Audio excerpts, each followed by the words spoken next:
Il était une fois, toutes les belles histoires commencent comme ça, et celle de Dominique Bayle force le respect.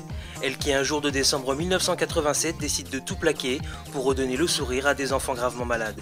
Son association Petit Prince a réalisé plus de 3700 rêves, de la journée à Disneyland en passant par le vol en hélicoptère ou encore la montée des marches du Festival de Cannes. Amour, joie de vivre, humanité, il était une fois Dominique Bayle, ou l'histoire d'une marchande de rêves ou plutôt l'histoire d'une femme en or au cœur tendre.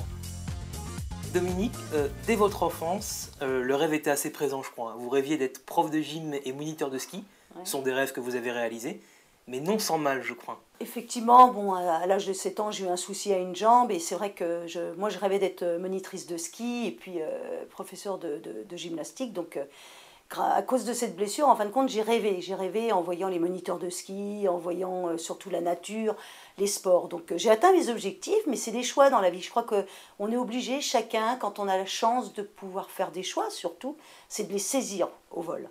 Le 14 novembre 1987, vous décidez avec des membres de votre famille de créer donc Petit Prince. Oui. Le 23 décembre, les statuts de l'association sont déposés à la préfecture. Oui, Quand vous prenez une décision, ça ne perd pas de temps avec vous. Hein.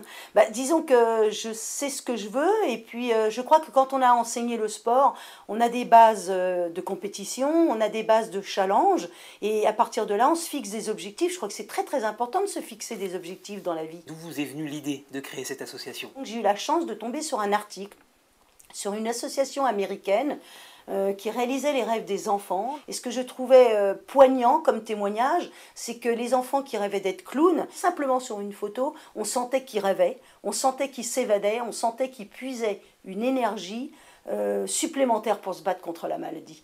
Donc à partir de là, à l'époque j'étais avec ma belle-sœur et je lui ai dit mais ça, une fois de plus, pourquoi ça existe aux États-Unis, montons ça en France. L'année des 20 ans de l'association, vous avez été élue femme de cœur aux élections des femmes en or. Est-ce que c'est quelque chose qui compte pour vous ou finalement il n'y a que les enfants? On s'est rendu compte combien ce prix en 2008 a été extrêmement porteur pour l'association.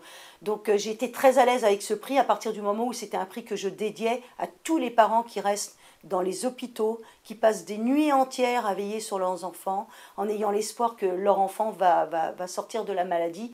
Mais j'imagine qu'il y a des matins où quand vous vous êtes levé, est-ce que vous vous êtes dit « j'arrête » ?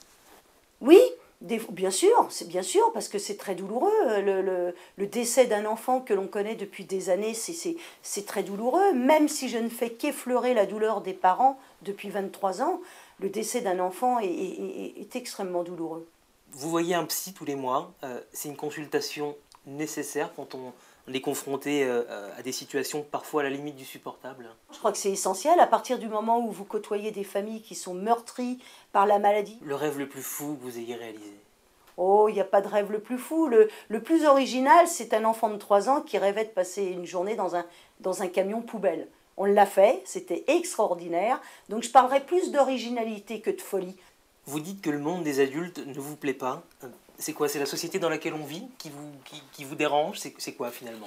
Non, depuis enfant. J'ai toujours été en décalage avec le monde adulte et puis je me suis toujours sentie bien avec les enfants. C'est une évidence. Encore maintenant, à 54 ans, je suis très à l'aise et beaucoup plus à l'aise avec les enfants que le monde adulte. Si vous regardez dans le rétroviseur, il n'y a pas de regret, même celui de ne pas avoir été mère, par exemple, vous qui aimez tant les enfants?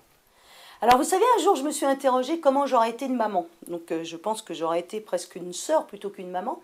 Et puis j'ai trouvé la réponse grâce à Dolto qui disait qu'une femme était maternelle de deux façons, soit en mettant un enfant au monde ou en mettant un projet au monde. J'ai eu ma réponse. Je crois qu'aujourd'hui 1700 petits princes ont réalisé des rêves, voire plusieurs en fonction évidemment de l'évolution de la maladie. Moi je suis comblée parce que je suis entourée d'enfants. Pour finir, vous êtes qui finalement, Dominique Bayle? Une adulte avec une âme d'enfant ou une grande enfant, tout simplement? C'est vrai que quand j'anime des réunions avec mes équipes, on a l'impression, oui, c'est une classe de terminale. C'est comme si on était dans une grande classe tous ensemble à préparer les devoirs, c'est-à-dire quel rêve on va mettre en place pour tel ou tel enfant en fonction de ce qu'il va exprimer. Finalement, c'est tout ça qui vous fait tenir, ce sont tous ces bénévoles qui vous aident et puis tous ces enfants qui ont le sourire grâce à vous? Moi, je suis ce que je suis grâce aux gens qui m'entourent. Moi, je vais chercher les compétences auprès des gens qui en ont, que je n'ai pas. Et je crois que c'est justement toute cette richesse. Et grâce à votre caméra, moi je remercie tous les bénévoles à nos côtés, tous ceux qui donnent de leur temps et de leur énergie. Parce que sans eux, Petit Prince n'existerait pas et je n'existerais pas.